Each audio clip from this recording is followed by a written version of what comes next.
Welcome to another episode of the Sachem Conversation. I'm Chris Vaccaro, joined by the legendary Sachem lacrosse coach, Rick Mercurio. How's it going, Coach? Hey, Chris, thanks for having me. And I want to congratulate you and recommend and just the wonderful stuff you do for the Sachem community and for the world of sport in itself. Thank you so much. Well, I appreciate that. It means a lot to me. This conversation means a lot to me, and this project is a labor of love based on wanting to make sure we capture the history from the people who lived it and made it.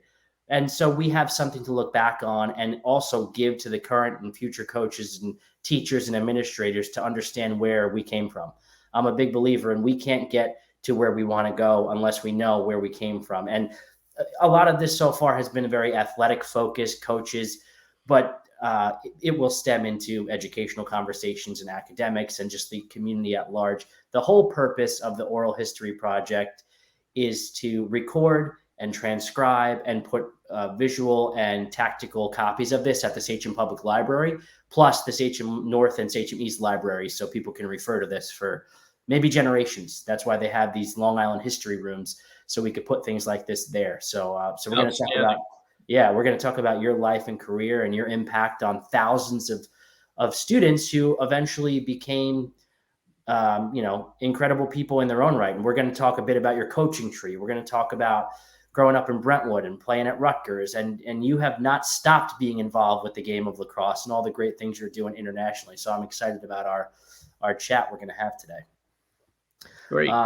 So I always start in the beginning. I obviously you're a Sachem guy, but you're a Brentwood guy, and you grew up, playing for some legendary coaches in Brentwood, and I'm sure that helped shape who you are.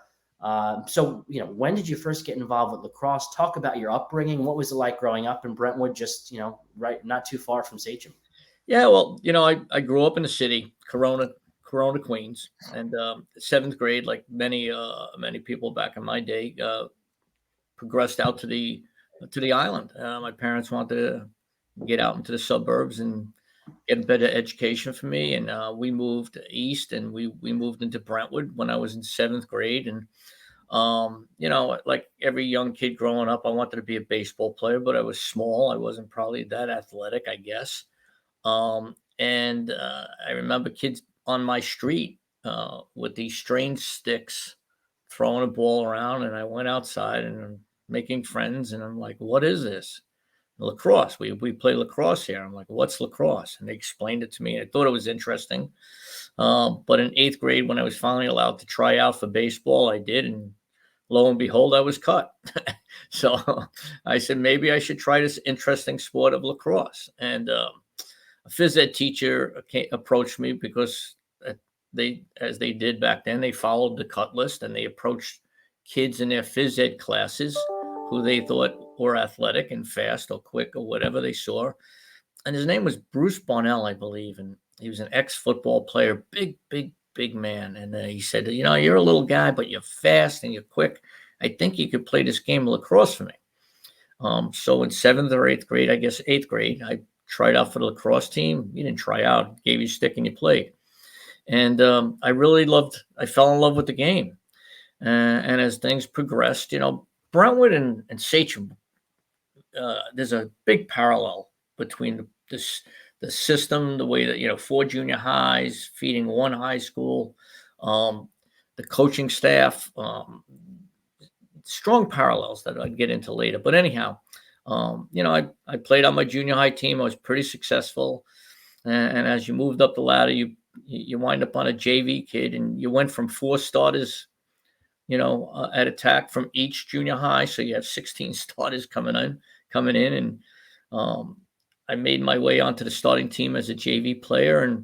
And then I played varsity lacrosse, and I just kept at it and kept at it and kept at it. And you're right. I played for really great coaches, Bob Hoppy, Hall of Famer, Long Island Hall of Famer, Lacrosse Hall of Fame.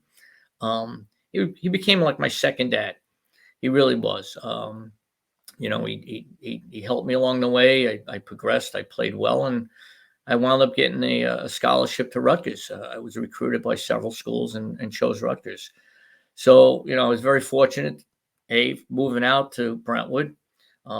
great community, diverse community, great coaches. And I was just fortunate to pick up a lacrosse stick when I got cut from baseball, and it became my career and pretty much my life. Yeah, you mentioned Coach Hoppy, just a legend among legends. You talk about, your name could be in that category. Fred Fasaro, Yeah. Sal Champi, like some of these old school coaches, no matter what sport, they resonate and they have impacted thousands of people. What about Coach Hoppy touched your life, and were there leadership tactics and traits that you brought with you throughout your entire life as a coach? Well, he was fair, he was firm, and he was consistent. I mean, I I can't say I was a good kid. I wasn't. I was a street kid from the city. Could have gone that way in Brentwood. Um, and some of the things he might have done to me probably weren't acceptable or said to me. I remember earlier as I was a JV player, I walked in the locker room one morning and I said, "Hey, Hop, what's up?" And he just turned and looked at me. He said, "Hop, I'm either Coach Hoppy, Mr. Hoppy, or Coach." And he came over to me. I was in the locker room. He jacked me up against the locker, and he said, "You'll never refer to me to, but Coach or Coach Hoppy." And nowadays you wouldn't do that. I'm not saying it was great, but I learned a lesson. He kept me on a straight and narrow. Um, you didn't get away with anything. You played hard. You were there every practice.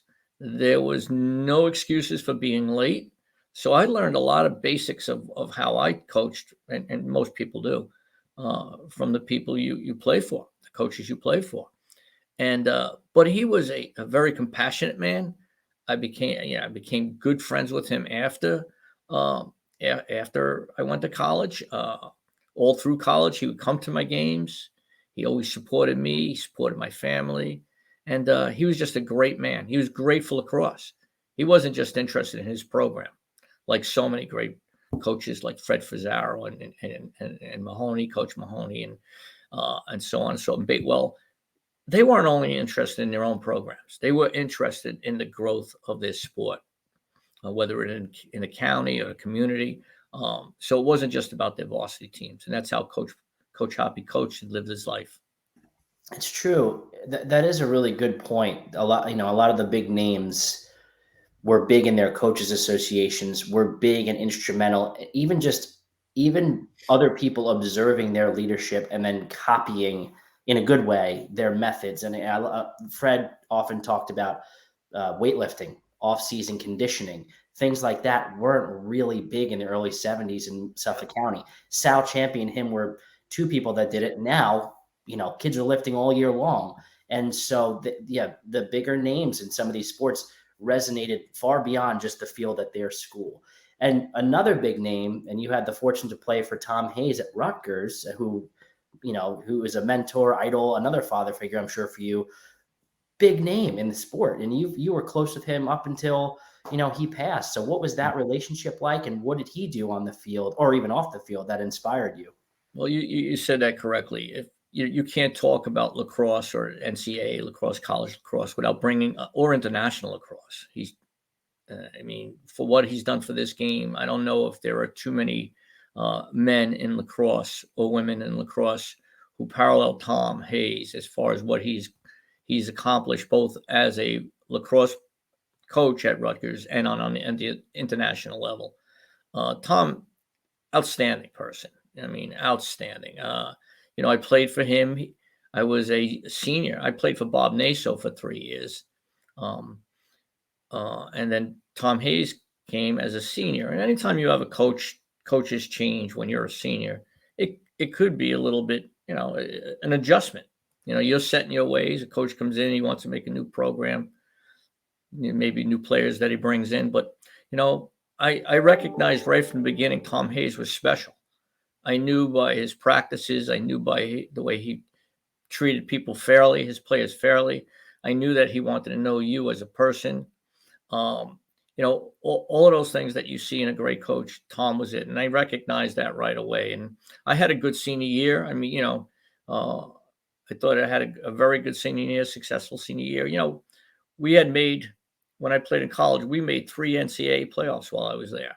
Um, that has not been matched at Rutgers since. So it was, I had a great career. I loved Rutgers. I loved playing for Tom Hayes. And again, you're right, Chris. I remained very close with Tom uh, throughout his life and mine. And, he mentored me through my coaching career at Sachem a lot of times. So between Hoppy, Coach Hoppy, he'd be upset. You called him Hoppy after you Yeah. graduated. He's gonna jack me up. The experience at Rutgers, and then I'm assuming based on their mentorship, somehow you're thinking I want to be involved with lacrosse.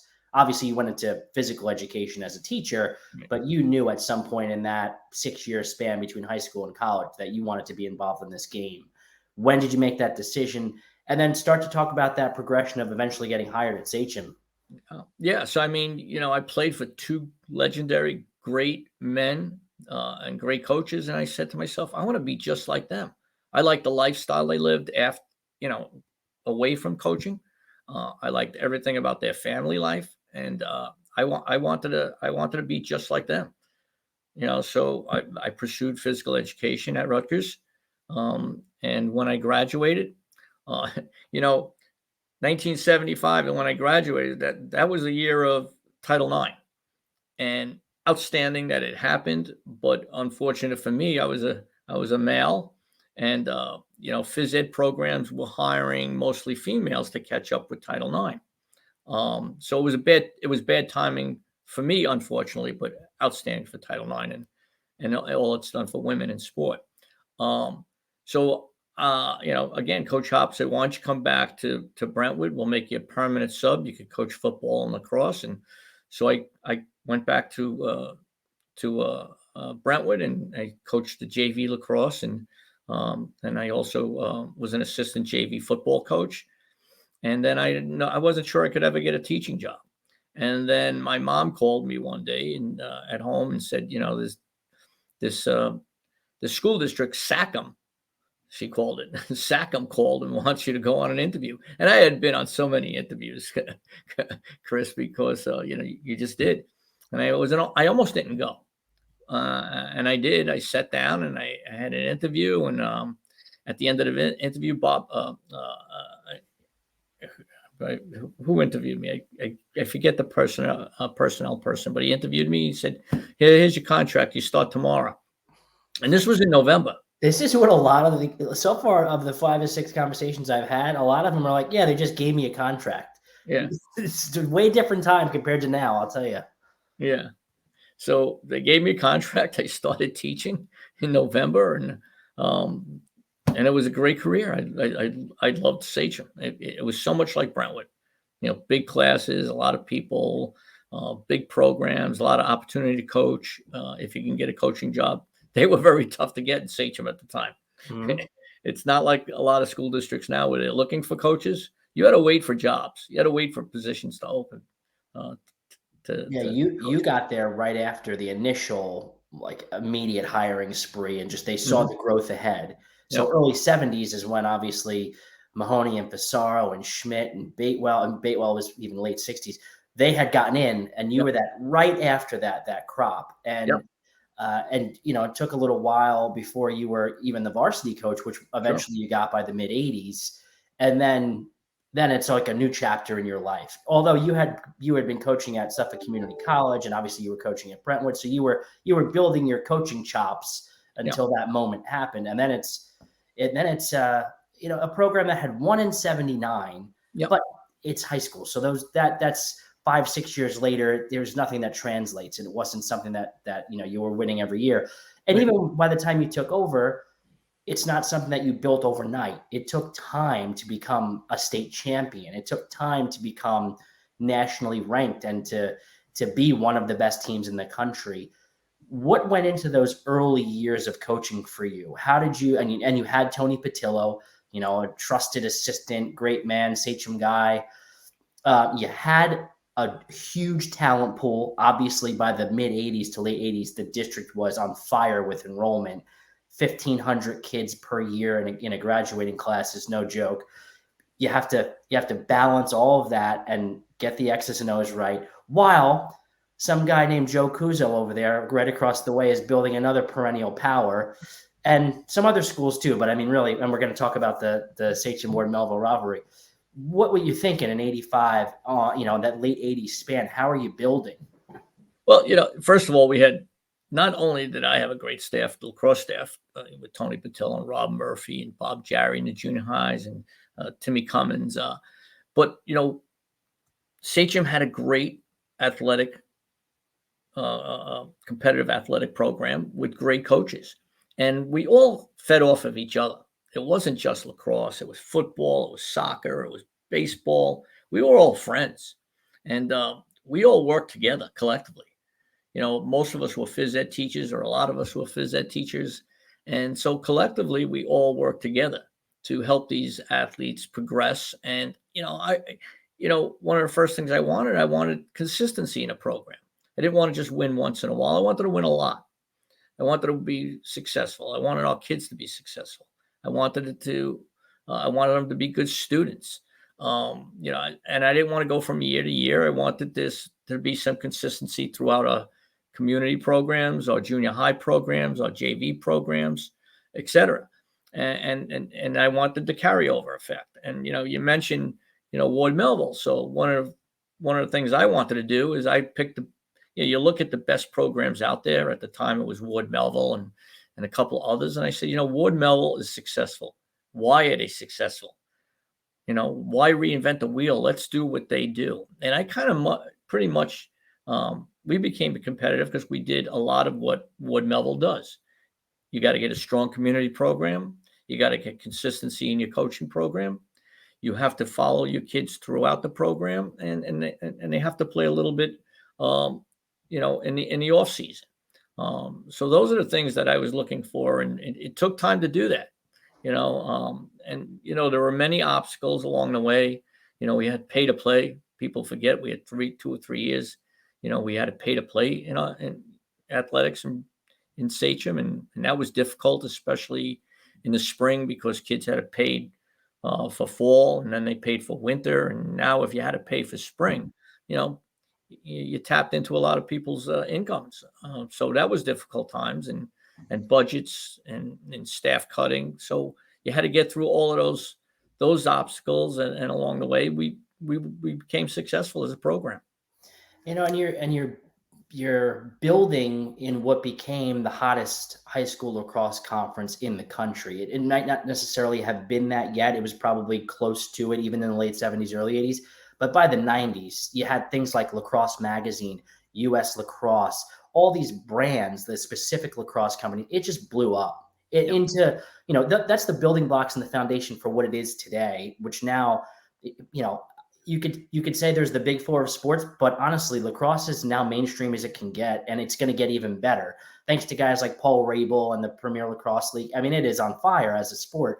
And again, we'll talk more about your involvement there, but rewind, you're talking about playing games, and the gamesmanship, the results, the scores, the outcomes is what dictated your rankings, which is what put you out there nationally. People knew Rick Mercurio. People knew Sachem Arrow's lacrosse. It was a brand by the 90s. And then you win that first state title in 93, and you're on top of the world. It's again, at that point, probably the toughest place to play lacrosse. I don't care about Maryland, Denver, Massachusetts. Come on. So 93 is a special year. And every great coach will say, oh, every year is special. You impact the lives of people. But a state title in this state, in this conference, pretty cool. What was that moment like? And there's some great programs upstate, including the one that you beat. What's that year like in your memories? Well, you look back and you say, hey, listen, Ward Melville's in our division. And you're right, Chris. I don't think there was any better lacrosse being played throughout the country than in Suffolk County and in Division I, where we were at the time, with Ward Melville, Sachem, West Islip, and several other schools.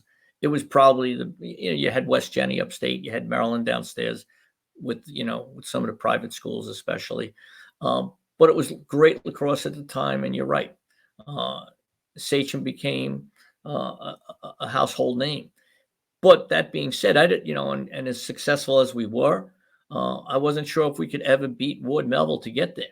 And Ward Melville, they've won a lot of state championships, and I always said, if there wasn't for Ward Melville, if we could get by Ward Melville, we would have won those state championships, because I think probably we were the second best team, not the third best team.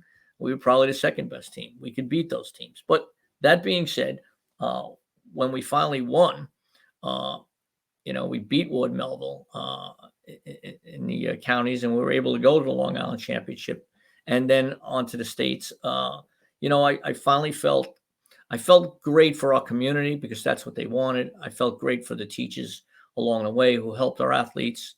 And I just felt that, I had that recognition for Sachem to finally achieve what I knew we could achieve at Sachem. When you're living the rivalry, and obviously you've always had great respect for Joe Cuso, but the outsider's like, oh man, that's tough. You always have that animosity against your opponent. Now, me even being involved with knowing both of you and the Suffolk Hall of Fame and loving the history, I respect Ward Melville lacrosse as much as anybody. Yeah. I'm sure the players at the time for Sachem, all those years when we may have lost them, they don't feel the same way. But Coach Cuso makes that respect happen because he's a lovable guy. You're both Italian Americans, both hard workers. His involvement with lacrosse is interesting in itself, where he didn't even play in high school, which is crazy. And you guys are friends, and you guys wound up coaching together at Mount Sinai in the later chapters of your career, and won again together. It's just a cool story that not many people may realize. And I think that Sachem's rise and grind in lacrosse is synonymous with Ward Melville. It's a very unique bond. Yep. That if you take a step back, you don't see that in every single sports program in every single school. And I love the mutual respect. And I think that's because of you guys. I think that's because of you and Joe and the things that, and the reputation that you have in the game. And so just Joe Cuso, can you talk about him I'm sure in a way he became a mentor to you as well at certain points of your life. It's funny. We really did not speak very much to each other in my Here's the real story. All right, here's the real story. I mean, we went at it. I mean, he knew that we were knocking on his door. We were competitive. Games that we lost, they were very close. We were very competitive. I'm competitive nature. Joe's competitive nature. So, at our coaches' meetings, we hardly talk. Sometimes we get upset with each other. So we weren't real friendly. And we were rivals, big rivals. And then, as years go and you mature, or I should say I matured maybe, we became, not only did we become friends, we became best of friends. He's one of my best friends, closest friends. And we've been friends for a long, long time now. And, he did mentor me in a lot of ways. And later on, I felt I had a lot to offer to him as well. So it was kind of a mutual respect. But when people see how good friends, how we always laugh, because we know it wasn't always like that. We kind of like earned each other's respect, I guess you could say. So yeah, it was interesting. Love that. It's like grumpy old men. Yep. Except now you're friends together instead of being grumpy with each other. That's awesome. Yep. You ended your career coaching at Sachem East, so you got to go through the split, as we call it, right? And you also had a generational talent in Pat Parrott at East.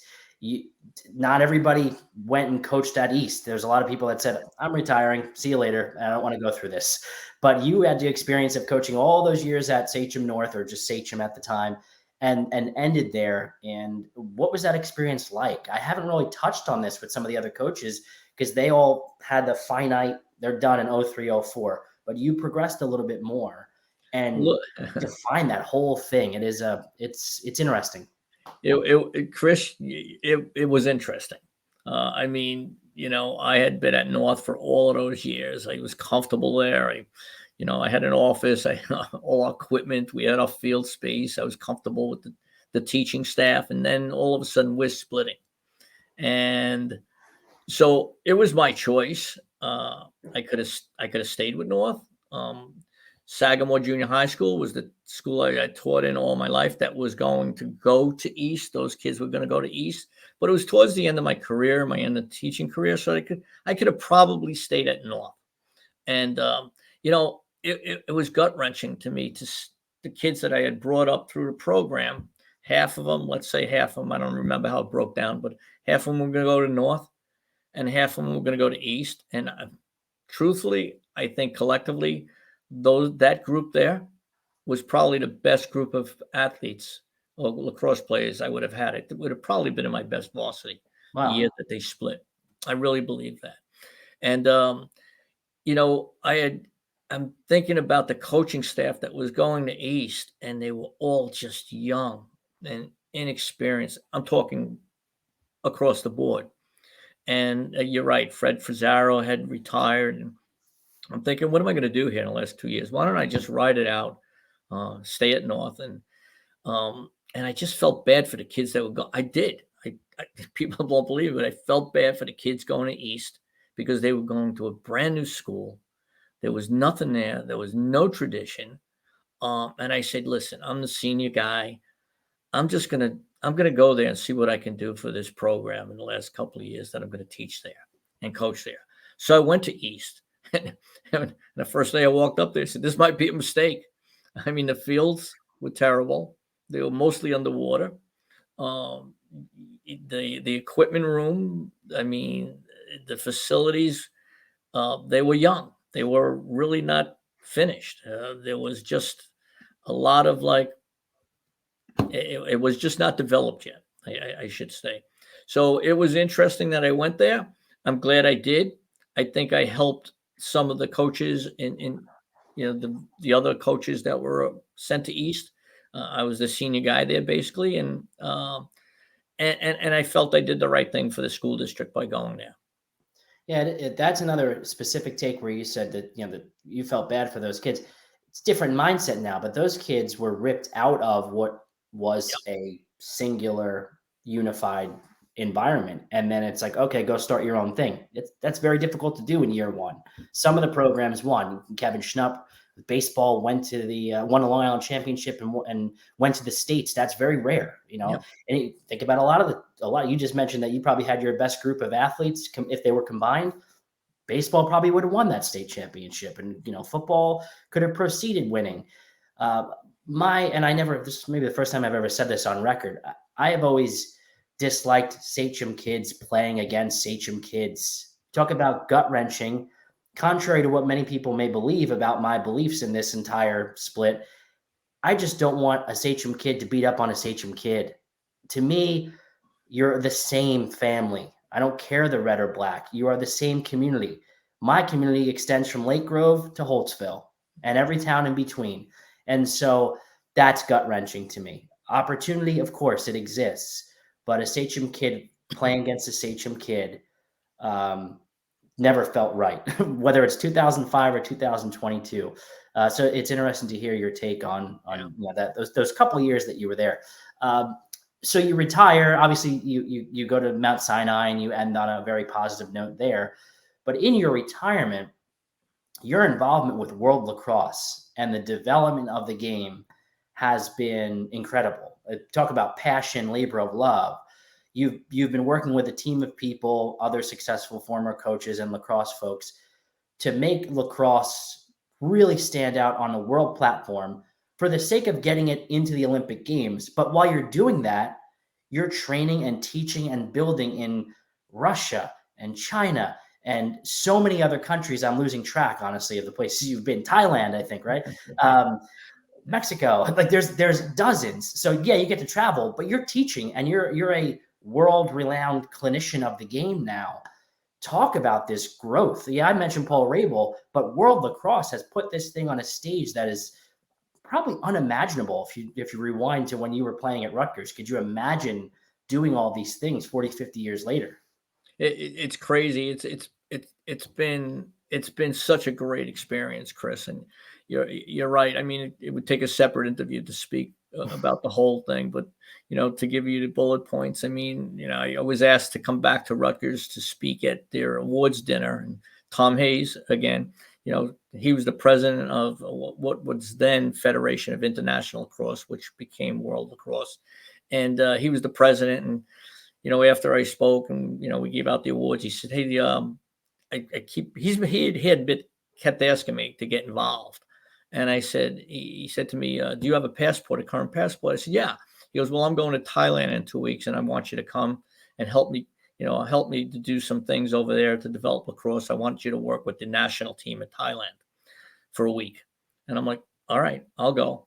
So he took me to Thailand, and I just said to myself, this is outstanding. And, we spoke a lot, and he said, what would you like to do? I said, I'd like to work with not the national teams, but I'd like to develop lacrosse in these, just like we did at Sachem.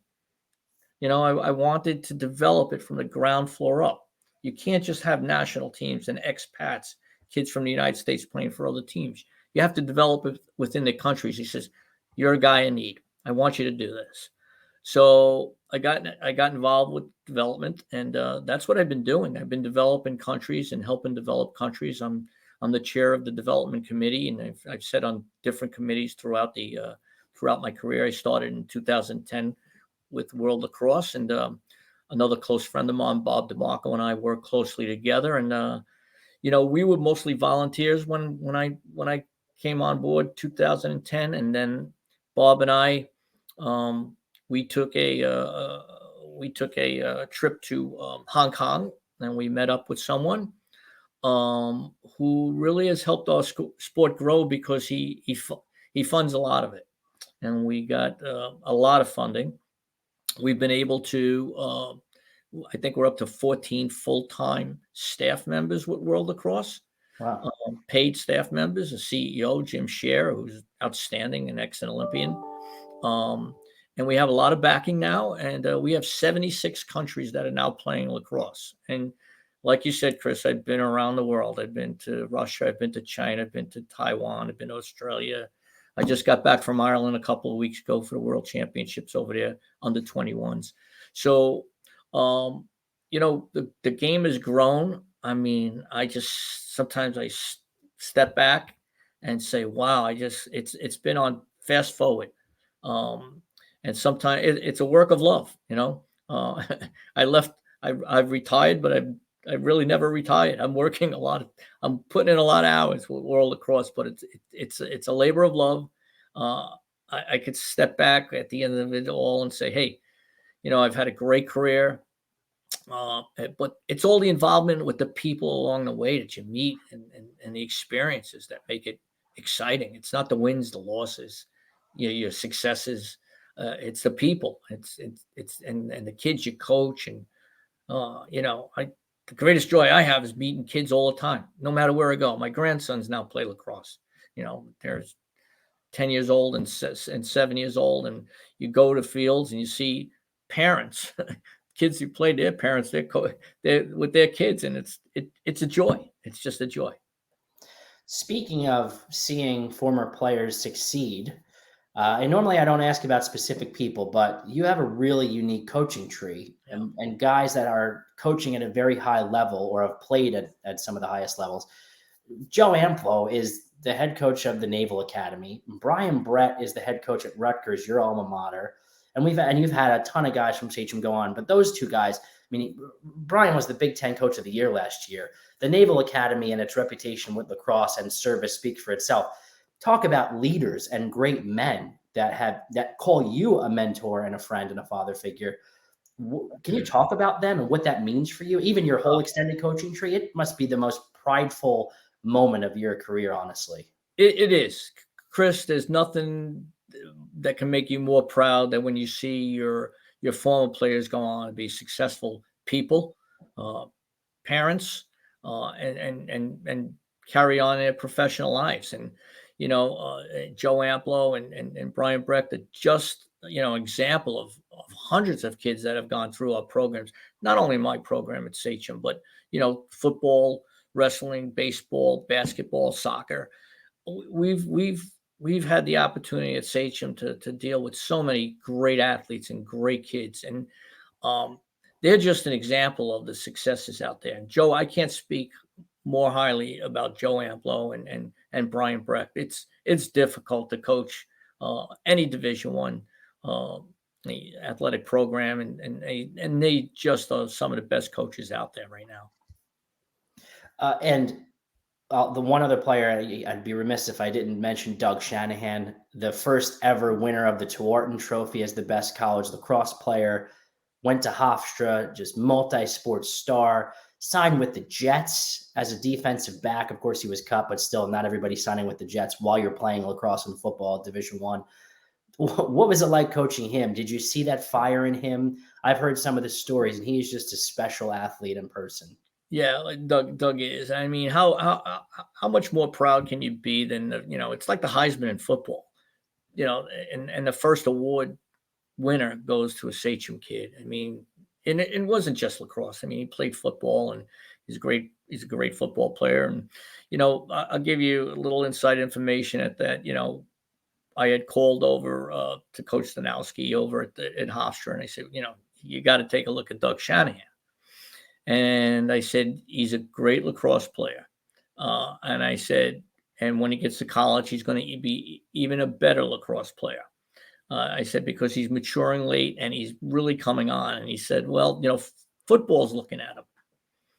And I said, that's great. And he said, but I'm not sure he could play both. I said, he could play both.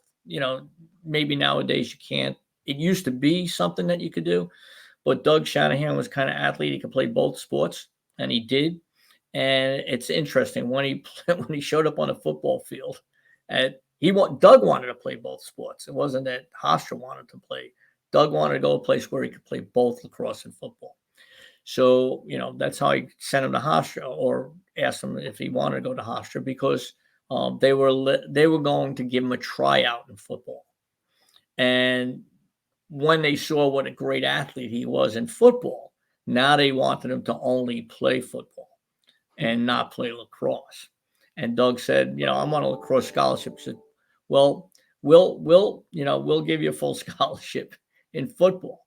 And Doug being Doug, said, I'm not going to stop playing lacrosse.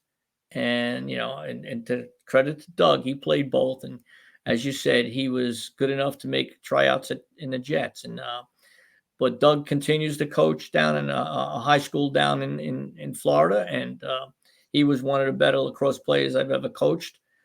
Tough kid, really tough kid, very athletic. Just had that great athleticism. So we'll end on kind of a two-part question. I always like to ask, what would you like your legacy to be, for years to come? But I'll flip that and also say, what is your advice to current Sachem teachers and coaches, and how do they create their own legacies? Yeah, again, you have to realize it's a balance between family, academics, athletics. It can't be one or the other. It has to be that balance. And they have to do well in school. That's a must. You got to push them to do well in school.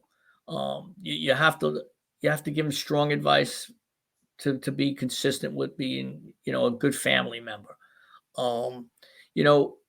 You want your players to be successful in life. Lacrosse is, for most kids, it's only the 4 years in high school or the 3 years in high school. For some of the better ones, they can play 4 years in college. Now maybe in the PLL, maybe in the Olympics. We don't know. We'll see that as it plays out. But you want them to be successful in life. So you got to tell coaches it's not just about the wins and losses. I know sometimes that's important. It's important for the success of your program. Yeah, but you have to take the blinders off and say, listen, you're preparing kids for life. They're going to be out there. They're going to be in a working. They're going to work for a living. They're going to have, they're going to be parents someday, maybe some of them. So those are important things that you have to emphasize. Not just the wins and losses, Chris. Well, 316 wins for you, a state title, more importantly, impacting the lives of thousands of student athletes over your career and being an influential figure in our Sachem community. So for that, I'm grateful and thankful for you, everything you've done for many people here, and for your time today as we get to talk about your life. So thank you for making your mark. And listen, I'm looking for lacrosse to be in the Olympics. I'm looking for Italy. I need you to get a trip to Italy to start training some kids there. That's important. And you know, I know you're going to keep doing great things in the game. And again, thank you for joining me. Chris, thank you so much for all you do for the Sachem community. Thanks very much.